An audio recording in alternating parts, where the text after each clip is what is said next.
Hi, everyone. I'm James Garbutt. And I'm Denny Dumas. And this is the Garbutt Dumas Real Estate Podcast.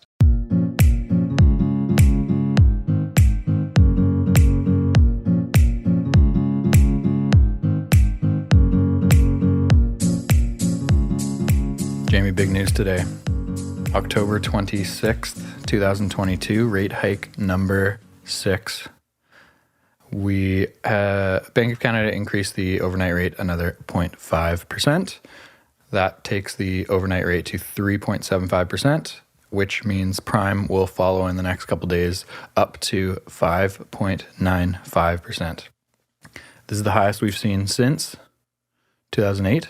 Yeah, it's hard to believe. What is it? I think it's 8 months ago. We were at 2.45. 3.5% movement in 8 months. And I remember February feeling like the craziest market I've ever seen after years of like build up leading to February, because last year was pretty wild too. This market shift, clearly driven by rate hikes, but I did not expect this. But we have been in these weeds before. I mean, we've seen a prime at 5.95 before. We haven't seen prime go that high at these real estate prices. So that is the interesting question, is what impact will this have? What are we going to expect to see in the next few months? What do you think is going to happen, Denny? It's tough to say because, the natural reaction, I think, by consumers, by media, by realtors is we're in for another run of declined real estate prices. And when the Bank of Canada is talking about another rate hike, when's it? Carl, do you mind looking up their next meeting date? I think it's early December, I think it is. But if there's one more by the end of the year, that means typically when we see low inventory and activity build up in January, February, we might have a pretty slow start to the 2023 season. We may start seeing, from our personal business, we haven't really seen the panic sellers yet. We haven't really seen the stress sellers yet, as their fixed variable rates get triggered. But we may start seeing that come early 2023. So when people are stress selling, that is often lower prices, that is often fire sailing, and we haven't necessarily seen that yet. It's been quite interesting to watch the September, October markets, and they've been much more active than May, June, July, August. So it was quite interesting to see consumers kind of just get comfortable with higher rates in the last couple months, and most single-family homes that were priced correctly in the Tri-Cities, in New West, in East Vancouver, in North Vancouver, were selling in a week.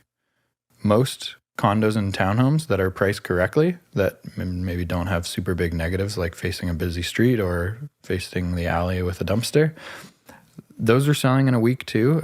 The majority of our listings in the last 2 months have sold in less than 7 days.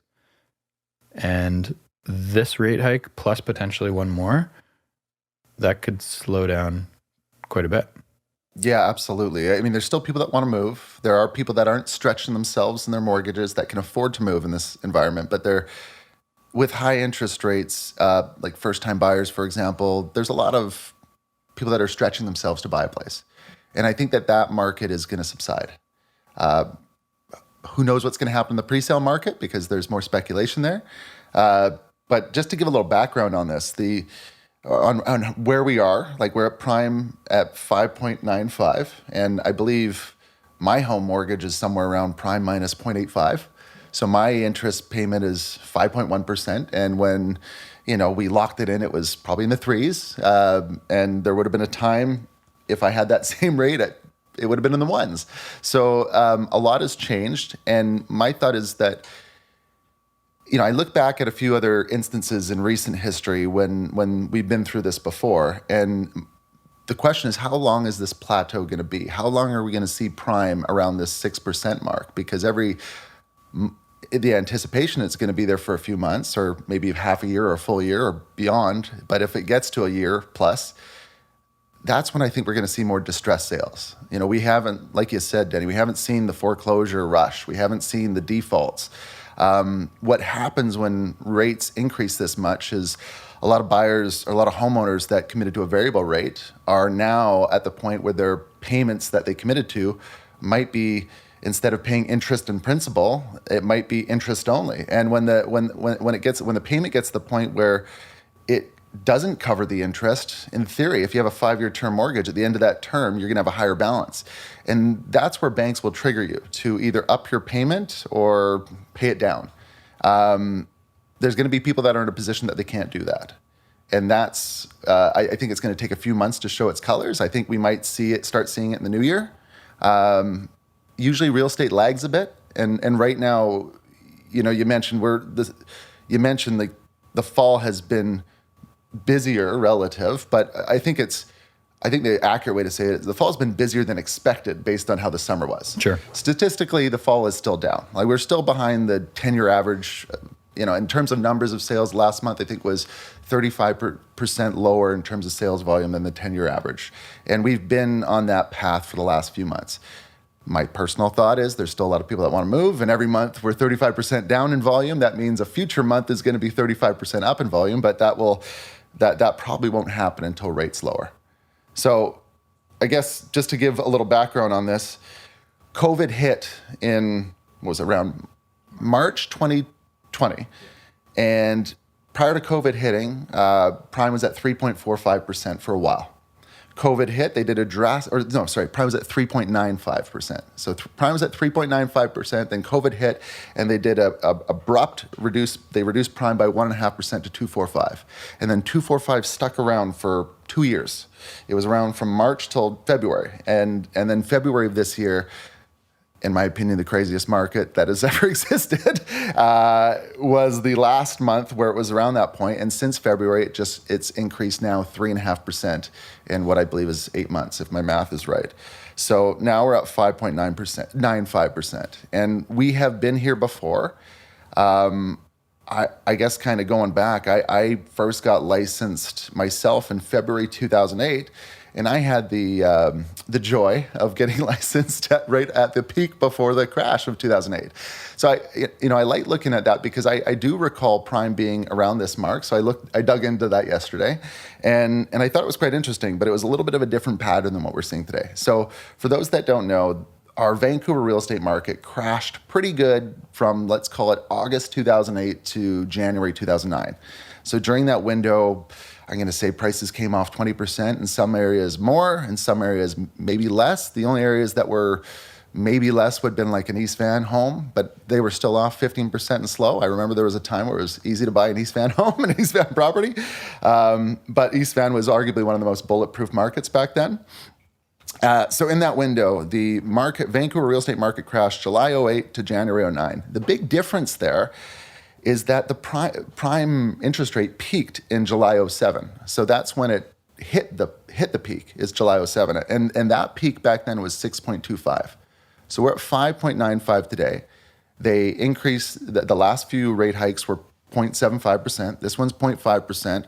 If that's a signal, and they're not influenced by they are influenced by the world, but if that's a signal, to me, that maybe mean that the next hike might be 0.5 or less, or they might be starting to plateau, get to that, maybe it peaks at 6.25% like it did last time. But my guess is that the next announcement's not going to be zero, and it's probably going to be a smaller hike. I am not an expert, so don't hold me to that. But in 2007, the prime rate peaked at 6.25%. It stayed there from July 2007 to November 2007. And our market was still going strong in 2007. And the headlines in the media back then was Vancouver's in a bubble. Vancouver's in this different world because the US market was crashing. A lot of markets around the world were crashing, but Vancouver's holding its own. All it was doing was just delaying its effect. And it wasn't as harsh as some areas because there was definitely far worse crashes. The U.S. banking system was collapsing. Canadian banks survived. So there was a lot of different stuff going on. But up here, 5.75% prime rate held for about 2-year period back then. And that's my concern for this one. I think we're in a world where they do the adjustments quicker now, or I hope we are, where it's going to go up fast and come down fast. But in 2007 or around that time, prime was above 5.75% for 2 years. And I think if we saw that today, that would have a pretty big impact on the market. I think the longer the prime stays high, the more the distressed sales we'll see, the more the fear, the more the media headlines will hit. And that snowball effect could mean that next year is a down market. It could mean that right now the prices are higher than we'll see this time next year. Hard to predict right now. So I'm going to keep my tangent going, Denny, if that's okay. Please. One thing to highlight is, one thing I was really curious about is how fast prime comes down, when it goes up, because in my opinion, we are getting these rates in November, and it's the off season now. So if prime hiked up to 7-8% in say December, arguably it may have a minimal impact on the real estate market until the spring, because there's not many transactions that go on in the off season. So the thing that can fight against the rising rate hikes is the listing supply and the lack of them. So if the supply goes down and the demand is still there, it could hold prices, and we've seen that in the past. But yeah, my thought is if it holds for a while, we're going to start seeing its colors, and next spring could be the start of it, or next spring could be the similar example that we saw in 2008, where the market held for a year after the prime was peaked and then started coming off. And next spring could have the hype of a spring market, enough transactions to hold our prices. And then if it doesn't start coming off in spring, I think it's probably in next summer that when the market naturally slows in June or July, that you'll start seeing inventory build up and prices coming off more. That's if prime goes up a little further and holds for say 6 months to 12 months. What's your idea of why inventory didn't build up this summer? Because we see in May, June, July, August, sales volume declining. Now we're well below the 10-year average. Why wasn't there this big flood, and why isn't there a ton of inventory? And it seems like that was the reason for September, October being quite active, is that buyers kind of came back a little bit and there wasn't a ton of inventory. And so we saw multiple offers again. We saw products selling in the first week. I think just coming off this election, I think we kind of realized that cities do a great job of keeping our supply tight. Everyone's promoting more housing and affordable housing, but the actual process and the incentives aren't there in a lot of cities. So there's just not enough new development. So that, one factor is there's not enough new housing hitting the market. The other thing is we seem to be in this pattern where you see it more in detached homeowners, where they always want more than it's worth. So there's a large percentage of detached homeowners that are ambitious beyond the market all the time. I mean, you see that definitely in Anmore, say this year, where it probably had one of the lowest success rates of selling listings out of any market I can think of. But part of it, I think that when the market shoots up and it's been such a wild market, and I say February is the peak pricing, and if we're getting, if we're selling 10% off that February price, we're really selling at the same price that we saw last October. So we're not like it was a short window where it shot up. I think that it's a combo of lack of new housing. I think that there's a lot of people that when they see a high price, they want that high price. And when that high price goes away, they wait and for it to come back, or they list their place anyway and just don't sell it. Less motivated sellers. I do think there's a lot of people think alike, and there's still a wave of people that want to move. I don't think we saw that post-COVID trend of people wanting more space and relocating fully execute itself. I think we saw a lot of it happen, but the rates movement going up has kind of put that on hold for a bit. So I don't know what to expect next year. This is a wild market. I just feel that it's going to get worse the longer the rates stay high, because I don't think people can afford their homes at these prices. I want to go back a little bit more, because 2008 was when I first got licensed and saw it. And I mean, the biggest takeaways from that, from a real estate market perspective, was that our real estate market lagged from the Bank Canada prime rate movements. Our real estate market lagged from what was happening in other markets, say in Toronto or the US. And our price has really bounced back quick right after. So in January of 2009, when I feel it was, you might be able to correct me statistically, but to me, that was what felt like the bottom for me in the markets that I was selling in at that time. The media headlines were it's going to go down another 20%. And it went the opposite direction in 12 months. So the negative headlines, don't follow the news headlines. They're just trying to get clickbait and attention. But back then it was just January 2009, still felt negative, still felt like the sky was falling. And that was the bottom, and it came out of it quick. My hope is that my original thought, if you asked me a couple months ago, I thought that might happen next year. Now with the way the world's going, it might be another year. Next year could be a weird year in real estate. I don't know if I answered your question there. One other thing, Denny, I'll just kind of go back. So 2008 crash, the prime peaked at 6.25%. The previous the previous prime peak prior to that was in 2000. This was before my time. I was I think I was a grade 12 student at that time. But in 2000, prime peaked at 7.5%. It stayed there for 12 months. It stayed at 7% or above for 12 months. And then it came down, as it was coming down, it came down 3.5% in 11 months. So my thought is we're up 3.5%. In 2001 or 2000, it took 11 months for it to get backtracked. I could see that happening again. In most cases, and in 2008, from November 07 to April 09, it went down 4%. So 4% in 16 months. So 3.5% in 11 months in 2000, 4% in 16 months in 2009. That's how long it took for it to come down.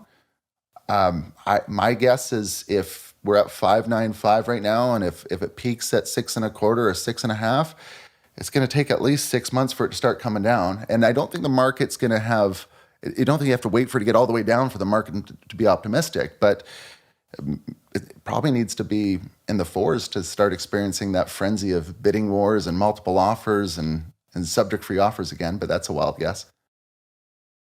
I tend to agree. But I also think as soon as consumers see it start coming down, they will act again. The real estate market will be more active. We come back to the same problem of supply hasn't ballooned in the last 6 months since rates started coming up. So as soon as consumers have a little bit of confidence, I just feel like we're going to kind of be back where we are because supply is not keeping up with how many people want to live in this city. I think the confidence is, I agree with you. I think it's going to really show its colors with the hot products. Yeah. There's the products that are in abundance. Surrey has a lot of townhouses, for example. In some areas, they're more rare, but in a lot of areas, they're just these ordinary, stacked, narrow, new townhomes that there's more supply than demand in a slow market. Same with the one-bedroom condo in North Surrey. But from what I've seen, a nice house in New Westminster that's newer, you don't have to do a thing, turnkey, ready to move in. And I've seen that in the North Shore with larger new homes. Those are almost unaffected by the market. And by unaffected, I say they're not going to get February price, but they're going to get they're selling at say 5% off. And to me, that tells me that they'd be a lot more expensive if the rates didn't hike up. But we had a sale in Glenbrook North, New Westminster, and with buyers, I've seen a few properties in Deep Cove side and Lynn Valley side of North Van. And in those instances, a good house is still holding. And so I think that, you don't need, if they're holding today, they arguably will still get a good sale price in December. But once rates start coming down, a $3 million home might turn into a $4 million home in a year or two if rates go from, say, 6% to 3%. Coming out of this. So the good products, I think East Van, there's certain areas like Yaletown condos and East Vancouver that didn't reap all the gains of that COVID world. They didn't go up 40% like some other markets. They might be less affected because they are kind of on trend again. A large turnkey house in the North Shore where, say, the Vancouverite that's having a family, that has money, that's a popular suburb. Those might be unaffected or least impacted. But when you look at Lougheed and Brentwood and Burnaby, there's a lot of towers there, a lot of condos there. I think those areas that they might show their colors. They might be more affected by this market because there's just more product. We've talked a lot about people that already live here, but the estimations of immigration over the next 5 years are 80,000 people coming to Greater Vancouver per year for the next 5 years. And before we jumped on here, you were talking about the Canadian dollar. Yeah. And how that's been affected. So it's interesting to look around the world and see what else is happening and potential immigration coming to Greater Vancouver. And those people's dollar goes a lot further currently because of where the Canadian dollar is. Yes, I think I did a little math here, Denny, because I'm really mathematical. That's a word. But I thought it was interesting because our dollar, when you look at the conversion of Canadian funds to U.S. funds, $1 million Canadian property in Canada in May would have cost an American, or in U.S. funds, $833,000. So in May, $1 million U.S. or $1 million Canadian property would have been $833 American. And today it'd be about $725. So we've already I don't have a percentage point, but that's nearly $100,000 off in 7-month window. Our prices have gone down more internationally than they have locally. So we're talking, when we're saying a lot of desirable products are, say, 10% off February pricing, they're on an international level, they're 10% off plus add another 15%-ish internationally. So we're starting to, I guess, when you look at the factors that would hold the market, there's a lack of supply. I mean, they're not making more detached homes in Lower Mainland. So if detached homes are desirable, that could hold prices. Outside investors, the dollar, I've seen some articles that we could anticipate a lot more Chinese buyers coming in, but any country that sees how beautiful Vancouver and BC is in this COVID environment could be lured here. So internationally, we're getting cheaper, and our supply isn't really loosening up. Those are two big things that could hold our prices. But I truly believe if our prices hold, when we come out of this, when the prime rate starts getting back down to that where I think it would settle around 3% somewhere, our prices are going to be a lot higher. So if they hold in a 6% prime environment, they're going to be a lot higher when they get back down to 3. Time will tell. What else we got? Oh, I think we talked about the triggering of mortgages and how that could anticipate default rates. So the things, I guess, what are you going to watch over it's hard to really make predictions on the market based on looking at November and December data, but what are some indicators or things that you might watch over the next, 3 to 6 months that will give you a clue to say, when those clients come to you say, hey, should I sell now or should I sell in January, February? What comes to mind? What are you watching to give them that advice? And what are you saying? It's a really tricky question to answer right now because short term is very unpredictable. With potentially another rate hike in December, we could have a 6-month window that is very slow. That is, like you said, you may sell for less in February than you would have sold for in October. It's always a question of what's the goal? What does the full formula look like? And if you're buying and selling at the same time, often a lot of our clients are upsizing, and it is a phenomenal time to upsize right now. Yeah. So you may take a little bit of a hit on that condo, but it's going to be a net gain upsizing to a townhouse or house right now. Yeah, let's be really clear. Down markets are the best time to upsize. Huge. Like this, it may not be a fun selling experience, but the buy is going to reward you in the long run. Huge. Like this is the best time to upsize. That you're absolutely right. We go through it a lot right now, and a lot of sellers are sticky on their list price when they're selling their condo, when in reality, especially when you get an offer on the table, if it comes in $30,000 or $40,000 under your list price, work with it, because the net gain of saving $300,000 or $400,000 on the house makes your negative $30,000 on your condo a lot more worth it. Because if you're waiting a year or two to get that $750,000, $800,000, whatever you're looking for in a condo, that house might go up another $300,000. And then it almost at that point is unaffordable, even if interest rates are better. Absolutely. Like a fixer-upper home, they're not getting as much attention. Buyers are a little more picky now. So it doesn't even, when we're saying buy up, doesn't mean that you have to buy a luxury home. Just getting into the detached market. There was more sales around 1.3 million for detached. Well, no, there wasn't a lot, but there was a few sales around 1.3 million that wouldn't have happened 6 months ago in New Westminster that I saw in the last 30 days that I was a little bit surprised at. And I can see the buyers, the mentality really goes from, can I have this home without inspection, subject free, I'll give you what you want, to, I wish there was a window there. I don't like the natural light in this place. Like the little particulars start to show their colors really quick when the market shifts. And I think a mistake could be for anyone that wants to upgrade and upsize, I wouldn't really delay it beyond spring of next year. I say that without knowing your circumstance and particular circumstance, but all I'm really getting at is a down market is a good time to upsize, and it can turn again quick. And I don't see this turning in the next 6 months. I think we're going to be glued to the sales, wondering what direction the market's going. And if I were to guess, I would assume that February sales are going to be the same as what we're seeing in October. I think the same for March.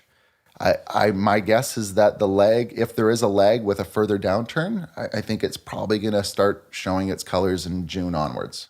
And rates might be coming down by then, but I don't know. That's the unknown. Often the activity early in the year kind of predicts what way the spring is going to go.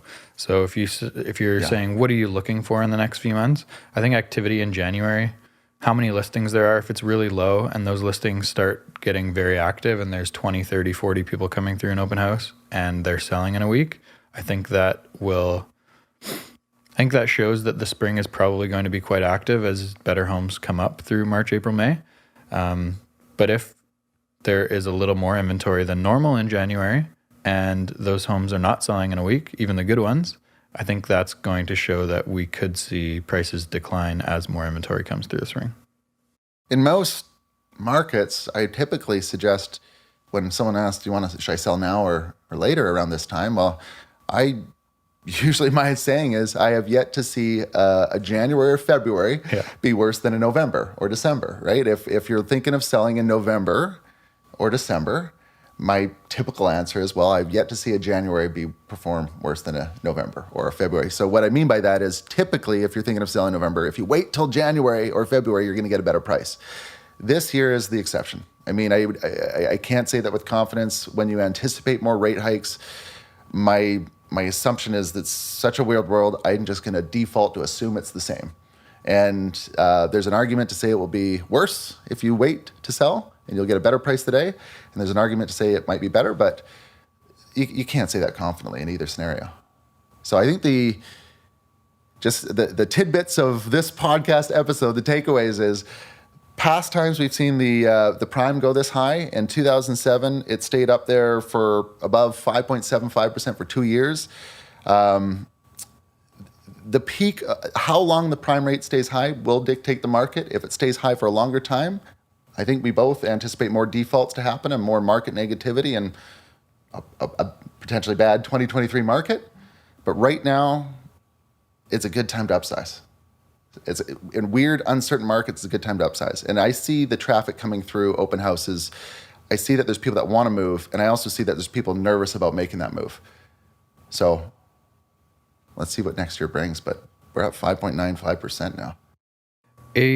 A really good indicator too early in the year, or I don't think this will necessarily happen until we start seeing rates decline, but when you see land value properties sell quickly, that usually is a bit of a trigger that the following months are going to be quite active. When you see builders coming through land right now in a slower market where rates have increased quite a bit, builders are coming through and they're saying, what's the bottom number? They don't even walk in the door. They knock on the door in an open house and they say, what's the bottom number? What's the realistic number the seller's going to take? And you're like, would you like to see the house there? But when those questions start happening, you know that like the land value, the busier streets, those are quite slow. And when the builders start writing offers again, it seems like that kind of propels single family. And we're talking more of like the suburb builder. Yeah. They tend to always have projects on the go and always be maxing out what they can, buy and work on. And usually when they're offering, it means that they've sold off some inventory and they have money again. And I could see that, a new home, a well-built new home is still doing okay. I don't think people want to pay that GST in this market, but they're not doing too bad. I don't know if they're doing well enough for profit. When you look at the cost of land and cost of construction costs, plus GST, all those fees included. But yeah, I think you're right. Builders buying land is a good indicator of where the market will go. There's a lot and exchange rates and bank rates. I don't know.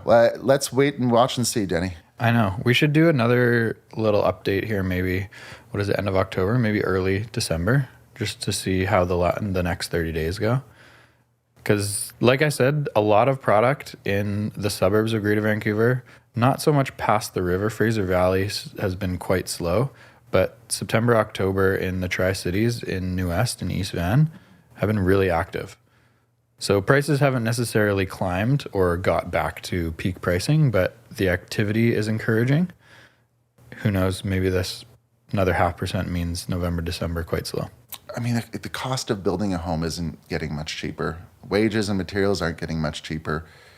I think I saw an East Vancouver half duplex sell for $178. That would have got $198 in February, $200,000 off. The peak of the luckiest price it could have gotten for a very short period of time. I don't think they're going to get those that's like a 1,600 square foot brand new front back sort of duplex. I don't think those are going to get much cheaper. Like they can't. Builders will be taking big hits at 1.6. I think there's a certain price that people will just stay and wait. They're not making more houses. The longer you hold, if you don't have a real good reason to sell, you probably shouldn't sell. But a real good reason to sell is upgrading or moving. Yeah. I think those markets that we don't work in, further out in the valley, Sunshine Coast, Gulf Islands, recreation property, I think they're going to get hit pretty good. I mean, I don't know if prices are necessarily going to decline more significantly than they are in Greater Vancouver. I just think there'll be a slow activity for a greater period of time than outside of Vancouver. The Island realtors and the Sunshine Coast realtors were shocked by the last market, so they're going to go back to what they were more used to before. I think that's a wrap. Yeah, let's come back to this topic, and we're looking at sales that happened in October or September right now. The real estate lags behind, real time data. I think I'm really curious to see what the sales are going to be like in November, December. That's it, Carl. Cool. Thanks for listening.